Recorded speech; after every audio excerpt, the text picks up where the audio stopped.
బట్టతలతో వరి అవుతున్నారా? Don't worry. Keha skin and hair clinic లో మోస్ట్ అడ్వాన్స్డ్ FUE టెక్నాలజీతో మీ బట్టతలకి శాశ్వత పరిష్కారం. అందరంటే నిన్ను చాలా మంది పేషెంట్స్ ని చేస్తున్నారు. మా పొద్దున్న పూట మేము ఫ్రెండ్స్ అందరం వాకింగ్ చేస్తాం సార్ 2-3 కిలోమీటర్లు కబుర్లు చెప్పుకొని సెల్ ఫోన్ మాట్లాడుకుంటాం.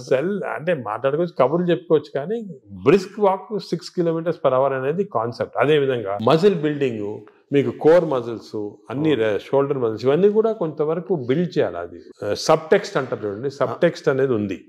ఓవరాల్ గా హెడ్డింగ్ అనేది సబ్ టెక్స్ట్. అది సో పీపుల్ కొంచెము వాళ్ళు అవేర్నెస్ తెచ్చుకొని దీని గురించి ఇంట్రెస్ట్ తీసుకొని దీనికి ఒక మంచి యువర్ ఓన్ బాడీ అంటాం మనం. మా రీసెంట్గా మన డాక్టర్ మంచి డాక్టర్ సరీన్ గారని ఢిల్లీలో బుక్ రాశారు, యువర్ ఓన్ బాడీ. అంటే మన బాడీకి వీఆర్ రెస్పాన్సిబుల్, అంతే కదా. వేరే మీ డాక్టర్ బాగా చేస్తారు, లేకపోతే మా హెల్త్ బాడీ మంది కదా, అవన్నీ కరెక్ట్ కాదు. మన బాడీ మనం ఓన్ చేయాలి. ఇప్పుడు మనకి ప్రెషియస్ వస్తువు ఉందనుకోండి ఇంట్లోనే, మనం ఎంత జాగ్రత్తగా చూసుకుంటాం దాన్ని, మనం బాడీని అంత జాగ్రత్త చూసుకోవటం లేదు. అది ఇన్నర్ ఇంజనీరింగ్ అంటారు కదా. మనలోకి మనం లోపలికి చూసుకుంటూ మనల్ని గమనించుకుంటూ మన శరీరాన్ని మనం ఓన్ చేసుకుంటూ మన హెల్త్ ని మనం డ్రైవ్ చేసి సింపుల్ ప్రిన్సిపల్స్ ఫాలో అయితే అంతే చాలా వరకు మనం బాడీ, మనం లైఫ్ స్పాన్ పెంచుకోవచ్చు హెల్తీగా. అంటే ఇంకోటి, ఇప్పుడు it is not question of life span, ఆ వర్డ్ తీస్తాం మన డిక్షనరీ. హెల్త్ స్పాన్ అంటే మనం ఎన్ని రోజులు బాగా జీవించవచ్చు. నార్మల్గా ఈ యానిమల్స్ అన్ని కూడా ఒక లైఫ్ స్పాన్ ఉంటుంది కదా, ఒక్కొక్క ఏజ్ ఉంటుంది. Human beings actually 120 years normal. అవును, బట్ 120 years ఎంతమంది చాలా తక్కువ మంది. ఎందుకంటే ఇవన్నీ ఈ ప్రాబ్లమ్స్ వల్ల మనకి we don't want 120 years life span, ఏదో కర్రలు పట్టుకొని నడవలేక. హెల్త్ స్పాన్ మీకు 80 years or 90 years బాగా హెల్తీగా ఉన్నాం అనుకోండి, చాలా. అది సో హెల్త్ అంటే మన టాబ్లెట్ మెడిసిన్స్ ఇవన్నీ వేసుకొని ఎంత తక్కువ లైఫ్ స్పాన్ పెరుగుతుంది. ఇప్పుడు పరిస్థితి అది కరెక్ట్ కాదు. మనం ఎంత హెల్తీగా ఉంటే, అసలు ఇవన్నీ కూడా diabetes, heart disease, liver fatty, ఇవన్నీ రివర్సిబుల్. క్యాన్సర్ కొన్ని ప్రివెంటబుల్, క్యాన్సర్ రివర్సిబుల్ కాదు, ప్రివెంటబుల్. డయాబెటీస్, హెల్త్, హార్ట్, మన అన్ని వెజల్స్ బ్లాక్ అయిన తర్వాత we have seen by following certain principal you can reverse it. మీకు అవసరం లేదు. షుగర్ రివర్స్ చేయొచ్చు, హార్ట్ రివర్స్ చేయొచ్చు, లివర్ ఫ్యాట్, లివర్ కరెక్ట్. ఈ ప్రిన్సిపల్స్ ఫాలో అయ్యి అంత ఆహారము, యాక్టివిటీ, స్లీప్ అంతా complete it's the digestive system. Sir ఈ క్రమంలో మీరు బ్లూ జోన్ 5 చెప్పారు. ఇప్పుడు బ్లూ జోన్ స్టడీ చేయండి. మీరు అనేది ప్రజలు కూడా బ్లూ జోన్ బుక్స్ తీసుకొని అసలు వాళ్ళు ఎందుకు ఇన్ని రోజులు హెల్తీగా ఉంటున్నారు అని స్టడీ చేస్తే దీంట్లో చాలా నాలెడ్జ్ ఉందండి. అంటే ఇది ఇప్పుడు వచ్చింది కాదు, ఈ బ్లూ జోన్ అనేది 10,000 years గా జరుగుతూ ఉంది. మన భారతదేశాన్ని బ్లూ జోన్ గా మార్చలేదు. మనకి భారతదేశం బ్లూ జోన్. నాదేంటి, నేను చాలా మందికి ఈ పాలిటిక్స్ చెప్తుంటా, why can't we convert at least some part of India into blue zones? చేయొచ్చు. మన తెలుగు ప్రాంతాలను చేయొచ్చు. తెలుగు ప్రాంతాలు బ్లూ జోన్. అంటే ఈ బ్లూ జోన్ అంటే ఒకరిద్దరు పాటించింది కాదు, ఆ పాపులేషన్ అంతా పాటించాలి. ఇప్పుడు ఒక పాపులేషన్ అనుకోండి, మనకి మంచి ప్రోగ్రెసివ్ పాలిటీషియన్స్, సీఎంస్ ఉన్నారనుకోండి, ఒక మంచి కాన్సెప్ట్ తీసుకొచ్చి ఐడియా, నేను అనుకునేది అందరికి ఉంది. అది మన దేశం అంటే ఆంధ్రప్రదేశే, తెలంగాణ ఏదైనా కూడా బ్లూ జోన్స్ లాగా మార్చేసేవచ్చు, కానీ అందరు ఫాలో కావాలి. అంటే బ్లూ జోన్ గా మారడం అంటే ఏం చేయాలి సార్? అంటే ఈ వాళ్ళు బ్లూ జోన్స్ లో ఏం చేస్తారో స్టడీ చేసి మనం ఇంప్లిమెంట్ చేస్తే అయిపోతుంది. అంటే మీరు చెప్పిన ఆ మూడేనా? అంతే. Healthy food pattern, exercise pattern, life style, sleep pattern. వాతావరణ కాలుష్యం కూడా ఉంది, పొల్యూషన్. ఆ వాతావరణ లక్లీ మనకు అంత లేదు. ఇప్పుడు ఢిల్లీ అనుకోండి, అదే నార్త్ ఇండియా అనుకోండి, ఆ పొల్యూషన్ అనేది మనకు హ్యాండిల్ లేదు, ఏం చేయలేము. కానీ లక్లీ మనం ఇప్పుడు తీసుకున్నాం అనుకోండి, ఇప్పుడు అదేముంది, గ్రీనరీ ఇంక్రీజ్ చేసుకోవటము, అది అటువంటివన్నీ కూడా చేసుకొని ఈ మన waste plastics, for example other problems plastics. ఈ ప్లాస్టిక్స్ వల్ల కూడా మేము చాలా రీసెర్చ్ చేస్తున్నాం. చాలా micro plastics producing tissue damage అనేది చాలా ఉంది. మన plastic bottle, especially plastic bottle ఎండలో పెడతాము, అది తాగామనుకోండి, దాంట్లో చాలా మైక్రో ప్లాస్టిక్స్ మన బాడీలో ఎంటర్ అయ్యి చాలా ప్రాబ్లమ్, డేంజరస్. అది ఇటువంటివి మనం అదే కాకుండా ఇంతకుముందు కాపర్ వెజల్స్, అది కూడా మంచిది కాదు. What is the good vessels to cook, what is the vessels to, అవన్నీ కూడా కొన్ని న్యాచురల్ ప్రిన్సిపల్స్ ఫాలో అయితే. సరే, మీరు పద్మవిభూషణ్ తీసుకోవడానికి వెళ్ళినప్పుడు ఎలాగో ప్రెసిడెంట్ ఉంటారు, ప్రధానమంత్రి, కొంచెం ఒక సెకండ్ హ్యాండ్ ఇంటరాక్ట్ అయ్యే అవకాశం ఉన్న టైంలో మన భారతదేశాన్ని బ్లూ జోన్ గా మార్చాలని అనుకుంటున్నాను, ఆయన ఇంటరాక్ట్ అయ్యే అవకాశం ఉంది? అంటే మనకి టైం అని దొరకలేదు.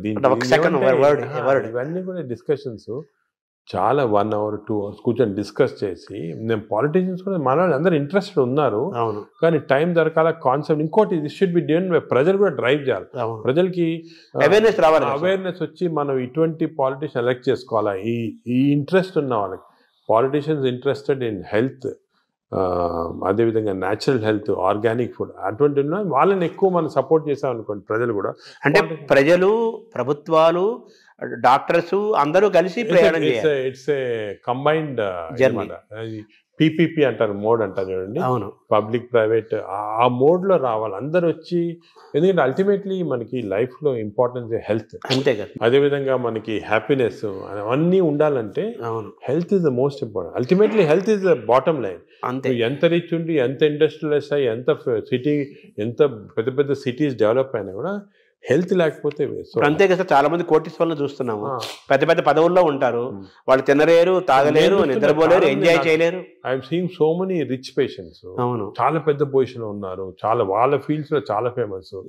సింపుల్ హెల్త్ ఫాలో కాకుండా they have damage their body. Damage చేసి వాళ్ళు ఇప్పుడు ఫీల్ అవుతుంటారా, ఈ నాలెడ్జ్ మనకు ఉండుంటే 10 సంవత్సరాల క్రితం ఇలా ఉండేది కాదు. కానీ ఇప్పుడు నాలెడ్జ్ ఇస్ దేర్ కాబట్టి మీరు ప్రెస్ కానీ, ఎలక్ట్రానిక్ మీడియా కానీ, డిజిటల్ మీడియా కానీ, పొలిటికల్గా కానీ అందరం కలిసి, మా డాక్టర్స్ అందరం కలిసి this knowledge we have to give to general public. This knowledge is gold. This time వాళ్ళు కూడా నేను అనేది అంటే మనం ఈ ఒక్క సెషన్లో గంట సేపులో అన్ని చెప్పలేము. వాళ్ళు కూడా they should go in to the depth and read books about it, read papers about it, social మీడియాకి వెళ్ళి కరెక్ట్. అంటే మీరు చెప్పినట్టు ఏదేదో అన్నీ వస్తుంటాయి సోషల్ మీడియా, అలా ఫాలో కాకుండా కరెక్ట్గా people have done research, scientist ఉన్నారు దీంట్లో, డాక్టర్స్ ఉన్నారు రెప్యూటెడ్, ఇటువంటి వాళ్ళ దగ్గర నుంచి ఇన్ఫర్మేషన్ తీసుకొని జనరల్ పబ్లిక్ కానీ జనరల్గా ఇది మనము ప్యాటర్న్స్ అడాప్ట్ చేస్తే డెఫినెట్గా overall health of the country. Sir ఇందాక మీరు మాట్లాడుతూ స్టూల్ గురించి మాట్లాడారు సార్. భవిష్యత్ అంతా స్టూల్ టెస్టులు జరుగుతాయని, బ్లడ్ బ్యాంకు లాగా స్టూల్ బ్యాంకులు వస్తాయని. మంచి హెల్తీ పీపుల్ని స్టూల్ తీసుకుంటే that stool is different from unhealthy person. ఇప్పుడు ఇంతకుముందు నోబెల్ ప్రైజ్ విన్నర్స్ కి బ్రెయిన్ స్టడీ చేస్తారు, ఎందుకు వచ్చిందో. ఇప్పుడు స్టూల్ స్టడీ చేస్తున్నారు, తన స్టూల్లో ఏముంది ఇంత ఇంటెలిజెంట్ అయ్యారని. సో మనం అన్ని బ్యాంకింగ్ చేయొచ్చు. స్టూల్స్ చేసి నేను చెప్పా కదా, ఒక స్టూల్ పౌడర్ లాగా చేసి డెసికేటెడ్ స్టూల్ ని మనం క్యాప్సూల్స్ లాగా ఇవ్వచ్చు. The future treatment is going to be that. Stool banks, stool desiccated stool capsules, ఇవి దీంతో ట్రీట్మెంట్ స్టార్ట్ చేస్తాం. స్టూల్ అనేది రేపు చాలా అత్యంత విలువైన ఖరీదైన వస్తువు అవుతున్నట్టు కదా. గోల్డ్ అంటారు, న్యూ గోల్డ్. ఇంతకుముందు ఆయిల్ అంటే గోల్డ్ అనేవాళ్ళు, ఇప్పుడు స్టూల్ ఈజ్ బికమింగ్ గోల్డ్ అన్నమాట. అంటే మైక్రోబయామ్స్ అంటారు. ఈ మైక్రోబయామ్ నాలెడ్జ్ ఇప్పుడు ఈవెన్ యానిమల్స్ ఇప్పుడు కొన్ని ఫారెస్ట్లో కలెక్ట్ చేస్తున్నారు, ఆఫ్రికన్ ఫారెస్ట్ అంతా. ఎలిఫెంట్ స్టూల్ ఎలా ఎందుకు డిఫరెంట్ ఉంది వీళ్ళది. So what are the character, what give strength to the elephant, what is there in this. ఇందులో నుంచి మనం ఐబిఎస్కి వద్దాం సార్. ఈ ఐబిఎస్ గురించి కూడా చాలా చర్చ జరుగుతుంది. ఆ బౌల్ సిండ్రోమ్, ఇరిటబుల్ బౌల్ అంటారు కదా, బౌల్ సిండ్రోమ్, అది కూడా మనకు చాలా ఇంపార్టెంట్. చాలా మంది, కోట్లాది మంది ఫేస్ చేస్తున్న ఇష్యూస్ అవి. మీరు అన్నట్టు IBS 30% of normal population IBS ఉంది. ఐబిఎస్ అంటే ఏమి? ఐబిఎస్ అంటే symptoms because of gut changes. అంటే డైరియా రావచ్చు, కాన్స్టిపేషన్ రావచ్చు, పెయిన్ రావచ్చు, ఈ కాంబినేషన్ రావచ్చు. బ్లోటింగ్, డిస్టెన్షన్, ఇది అది అగైన్ కనెక్టెడ్ టు మైక్రోబయామ్. ఈ ఇరిటబుల్ బౌల్ సిండ్రోమ్ అనేది అగైన్ చెడ్డ అలవాట్ల వల్ల, నువ్వు ఎక్కువ డ్రింక్స్ వల్ల, స్మోకింగ్ వల్ల, ఎక్సర్సైజ్ లేకుండా ఉండటం వల్ల, ఇవన్నీ కూడా. ఇప్పుడు రీసెంట్గా మన రీసెర్చ్ ఏమంటే ఈ కెమికల్స్, ఇంటెస్టైన్స్లో కెమికల్స్ చాలా ఉన్నాయని చెప్పే కదా, సెరోటోనిన్, డోపమైన్. ఈ కెమికల్ ఇంబ్యాలెన్స్ వల్ల ఇంటెస్టైన్లో కూడా ఐబిఎస్ వస్తుంది. ప్లాస్టిక్ దాని రోల్ కూడా ఉంది కదా. ప్లాస్టిక్స్ చాలా పెద్ద రోల్ ఉంది. Microplastics are very danger. ఇది కూడా మనం government has to take very serious. Plastics ban చేయటము, అదే కూడా విధంగా ఏ ఏరియాలో ఇప్పుడు ఈ ప్లాస్టిక్స్ అనేది పెద్ద ఇండస్ట్రీ. దీన్ని చేంజ్ చేయాలంటే చాలా డిఫికల్ట్. మనం ఫర్ ఎగ్జాంపుల్ ఈ ఫిష్లో చూసాం కదా, మేము కొన్ని ఫిషింగ్స్, ఈ కోస్టల్ ఏరియాస్ ఫిష్లో చాలా ప్లాస్టిక్స్ వాళ్ళు తినేస్తున్నారు. ప్లాస్టిక్స్ అంటే సీలో కానీ రివర్లో కానీ మనలో వేస్తారు. అవి తిని even not drinking plastics, even eating plastics containing food ఇండైరెక్ట్గా, మీట్, ఫిష్, దాంట్లో కూడా మిల్క్లో వెళ్ళిపోతున్నారు plastic. So good cholesterol, bad cholesterol అంటారు కదా. అవునవును. మామూలుగా మీరు ఇందా చెప్పారు గుడ్ బ్యాక్టీరియా, బ్యాడ్ బ్యాక్టీరియా. ఈ గుడ్ కొలెస్ట్రాల్ని పెంచుకోవటం, బ్యాడ్ కొలెస్ట్రాల్ని పోగొట్టుకోవటం కూడా మనకి ఈ బ్యాక్టీరియా దీనికి మైక్రోబయామ్ లింక్ అయి ఉంటుంది. లింక్ ఉంది. ఎందుకంటే ఇప్పుడు గుడ్ కొలెస్ట్రాల్ అంటే ఏమి అగే ఇది కూడా పోలీస్ మ్యాన్ లాగా. కొలెస్ట్రాల్ బాడీలో రొటేట్ అవుతుంది కదా. ఆల్ ద ఎల్డిఎల్ కొలెస్ట్రాల్ అంటాం, these are all bad people, terrorist, వీళ్ళందరూ they are bad people. HDL cholesterol అనేది పోలీస్ పీపుల్. ఈ హెచ్డిఎల్ కొలెస్ట్రాల్ కాన్స్టెంట్లీ బాడీలో తిరుగుతూ ఉంటుంది. ఎక్కడెక్కడ ఈ బ్యాడ్ కొలెస్ట్రాల్, బ్యాడ్ పీపుల్ ఉంటే తీసేస్తూ ఉంటుంది మనం. సో హెచ్డిఎల్ కొలెస్ట్రాల్ ఎక్కువ చేసుకోవాలి మనం, అంటే గుడ్ కాప్స్ని ఎక్కువ చేసుకోవాలి. గుడ్ పోలీస్ వాళ్ళు ఎక్కువ చేసుకోవాలి. అది ఫుడ్ హ్యాబిట్స్, ఎక్సర్సైజ్, కొన్ని పర్టికులర్ టైప్స్ ఆఫ్ ఫుడ్లో కూడా హెచ్డిఎల్ కొలెస్ట్రాల్ ఇంక్రీజ్ అవుతుంది. ఇవి చేసి అవి హెచ్డిఎల్ కొలెస్ట్రాల్ నార్మల్గా 40 లిమిట్, 40 కన్నా తక్కువ ఉంటే మంచిది కాదు. మీరు బ్లడ్ ల్యాబ్లో చెక్ చేసుకోవచ్చు. మీ హెచ్డిఎల్ కొలెస్ట్రాల్ 40 కన్నా తక్కువ ఉంటే మంచిది కాదు, అది ఇంక్రీజ్ చేయాలి. అబోవ్ 60 ఉంటే మంచిది, అంటే ఎక్కువ పోలీసు వాళ్ళు ఉన్నారు మీ బాడీలో. ఈ ఎల్డిఎల్ కొలెస్ట్రాల్ 100 కన్నా ఎక్కువ ఉండకూడదు, మంచిది కాదు. 100 కన్నా తక్కువ ఉంటే 70, ఇప్పుడు మేము న్యూ లిమిట్ 70 పెట్టాము. ఎల్డిఎల్ కొలెస్ట్రాల్ 70 కన్నా తక్కువ ఉండి హెచ్డిఎల్ కొలెస్ట్రాల్ 60 కన్నా ఎక్కువ ఉంటే అంటే మంచి కాప్స్ ఉన్నాయి బాడీలో, ఈ టెర్రరిస్ట్ని, థీవ్స్ అని తీసేస్తున్నాయి అన్నమాట. సో అది ఏం చేయాలి, 60 HDL, less than 100 or less than 70 LDL cholesterol.